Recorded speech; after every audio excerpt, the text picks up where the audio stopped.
Hello and welcome back to another coffee tasting video. If it's your first time here, we are an Nespresso-centric channel. We deal with the original line and the virtual line of Nespresso. If that is what interests you, you have found the right channel. For my returning podhead family, all the announcements will be at the end. But without further ado, let's get to today's star attraction, Stockholm Fortissio. Let's take a look at what they have to say. The aromatic profile. Stockholm Fortissio is a rich coffee with sweet cereal and malty notes accentuated with lively aromas. Boy, not a whole lot to go on. Let's see what they're saying here. Warm heritage, rich and full-bodied, roastiness 4, acidity 2, bitterness 3, and body 3. I like that because usually the body helps with that little bit of oilier. It sticks around a little longer. Intensity 8 out of 13. So it's going to be a nice mid-upper range one. They want it as a lungo, so a 3.7 ounce pour. Wow. All right, so let's take a look at the pod here. Ooh. Neat looking pod. Stockholm Lungo on the bottom. That's pretty cool looking. So there's your pod, kind of a green teal, and then it's got all this really cool artwork all the way around it. One of them almost kind of looks like a face. Have Stockholm Lungo on the bottom, sweet cereal, and multi notes. Let's go brew a shot. We have Stockholm, round one. I have this set on the Lungo pour. So let's get this guy going.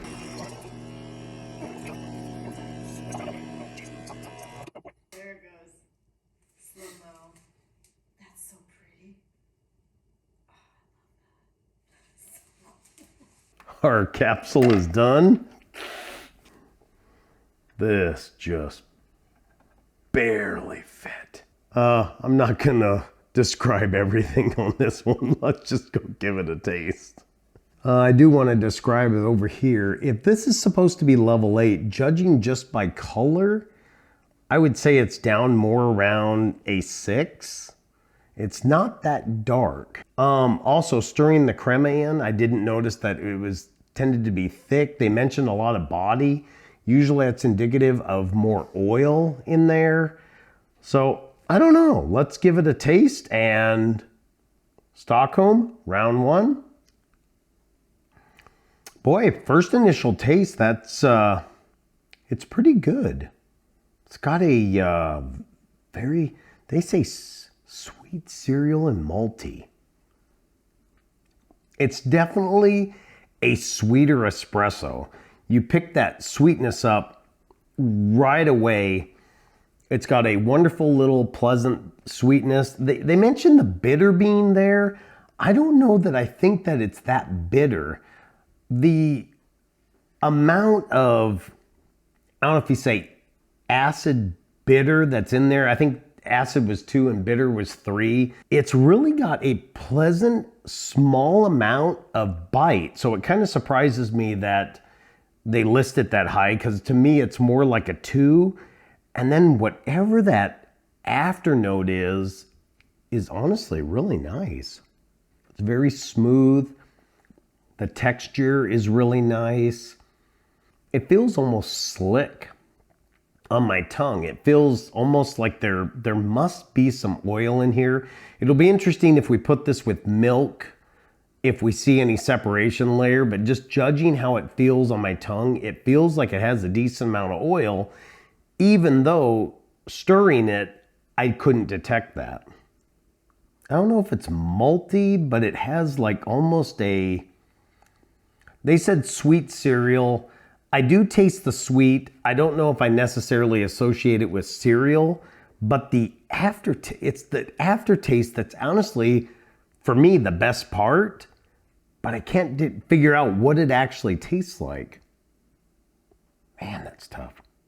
I think I'm gonna go with my first inclination. It has a hint of what Cuba had in it and what they're calling multi-notes. I think I'm gonna go with, it's got a slight bit of almost like a sweet tobacco aftertaste. While I was not a fan of Cuba, it's got a very interesting aftertaste is the best way I can describe it, but it almost does have a little bit, very light tobacco flavor, and it's sweet. Kind of interesting, especially with how they're describing it, so I don't know. Boy, that's a tough one. Why can't I pull it apart? I want to rinse my mouth real quick. As you can see, I've almost killed this whole shot. And I'm not sure if I've given you exactly what I think that aftertaste is. Multi-cereal notes doesn't describe it. I don't know that my slight sweet tobacco quite describes it. It's just man, this one's tough. It's good. I like it. I love the aftertaste. The up front is nice. The backside, that sweet, whatever that is, it's almost like maybe it is the multi. Maybe it's a multi, super light, sweet tobacco flavor. That's about the best I can describe it. Let's put this with some milk, see how it plays out there. So let's go round 2. Let's go brew another shot. Stockholm, round 2, we're gonna leave it on the lungo setting. We're gonna get that guy going. 3 ounces, 89 milliliters of milk. And then I'm actually going to accentuate that sweetness just a little bit by adding a pump of sweetener into it. Just one. And then we're going to froth that with the wand here as soon as it's done. All right, the pod is done. Let's get the milk going here. See if we can't make this look pretty at least. Just even having poured this, you can already see a tiny ring of separation. Let's go give this a taste. Stockholm, 3 ounces of milk, 89 milliliters, 1 pump of sweetener. Let's give it a taste. The sweetness is still there, not only from what we added, which I can actually tell is different than what was in the coffee, but it seems like the flavor has headed away from whatever was that very, very unique and pleasant aftertaste that this had. I'm just noticing the flavor up front now. Yeah, it's just got a very nice, pleasant, actually sweet cereal taste. The malty part of it, I don't know is there with the milk, but the cereal notes and that sweetness really come out, especially since I added the extra pump of sweetener. I think you could have gotten away without adding any sweetener. I think it still would have came through. That's good. That's really good. Just a nice, this one is an incredibly if you haven't noticed, this one is an incredibly difficult one for me to describe what I'm actually tasting.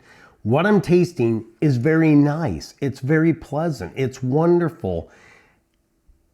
I just don't know what the flavors are, but they're really good. They describe cereal and multi as a shot. No. With this in it, that sweet cereal does come out. I don't know that I ever tasted the multi.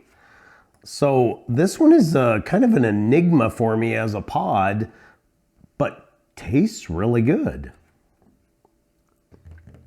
I'm gonna run one other direction with this and I will be right back. So we got our standard 20-ounce cup. We filled it full of ice. What it is, I took 4 ounces of milk, put it into the Aracino 4, let it go through the frothing cycle. I forgot to do that last week, and I wish I would have afterwards. But anytime, if you have that Aracino, anytime you're making an iced drink, if you froth that milk on cold, it really adds a wonderful, creamy, soft texture to it. And since this pod already had a nice, soft, nice body tongue feel to it, I thought it was only appropriate to froth the milk. All right, so we have Stockholm, 4 ounces of milk, no sweetener this time. Let's give it a taste. Wow, the coffee is way, way more dominant in this as a cold coffee than it was in this. Wow, see now that almost is bringing back, that's almost bringing back that, wow. Now it actually almost does have a little bit, it's more on line with this. And now the aftertaste has a little bit of bite to it, meaning that bitter has come forward quite a bit, because this is substantially more bitter than even this original shot was, and that had nothing. Let me try adding just a little bit of sweetener to it, because I think for a lot of people this is going to be a little too much coffee for their iced coffee. So let me add just a little bit of sweetener. All right, so we'll go 1, 2. All right, with 2 pumps, that's the right amount. Yeah, that's the right amount. Now the coffee is there, it's very present. It's not as covered up as it was with this milk, even though, oddly enough, this had less milk added to it, and it was frothed by the wand, which adds water to it. This really took a back seat. It was good, but it took a back seat. This has a very pleasant coffee taste, but now that sweet, velvety milk texture. That's a nice pod. That's a nice pod for doing an iced coffee with. So let's take a look at what they're doing here. Okay, let's see. Stockholm Fortissio, 70 cents a pod. So they're really not upcharging for it at all. It just says new. Doesn't appear to be a limited edition or anything else. So I believe this is going to be part of their permanent lineup. Taking into account everything for this pod, yeah, this one's a purchase. 4 out of 5 pods. This was a great drink all the way around. This was probably one of the more unique tasting shots I've ever had. Not the best shot I've ever had, but one of the more uniquely flavored shots I've ever tried. I don't know why. It just had a very unique, albeit difficult aftertaste to describe, but it was very pleasant and very good. So I think all of this, no matter how you drink this pod, I think you're gonna enjoy it. Yeah, hey, always good to have a winner. Stockholm, it's a purchase. Get out there and try it. That'll bring us to a close of another video. I thank you so much for your time. For my returning Podhead family, next week we will delve into the newly released, new boxed, iced coffees for the original line and the virtual line. I'm also going to head a direction. This will be fun. I hope. A lot of you have talked about it. A lot of you seem to use it. So we're gonna try making some of these iced coffees with not only milk, but also with oat milk. That is going to be a new experience for me. I hope you enjoy it. That content is coming next week. And for all my patron family, thank you so much. For you new subscribers, thank you so much for taking time to go over there and subscribe and directly support the channel. It really does mean the world to me, and I couldn't do what I do and do it month in, month out, year in, and now year out, like we do without your guys' support. It really does help. It really does mean the world, and I thank each and every one of you. If you would like to support the channel, join us over at patreon.com/IPON70. It's the same as the YouTube channel, and you can join us for as little as $1 a month. If you haven't checked out our website, NespressoReview.com, we have some of our media there, previous winners, contests. Our Patreon section is there. Podhead is there. He's busy pointing around and looking at people. But until next Friday, with some iced coffees, have a great rest of your day.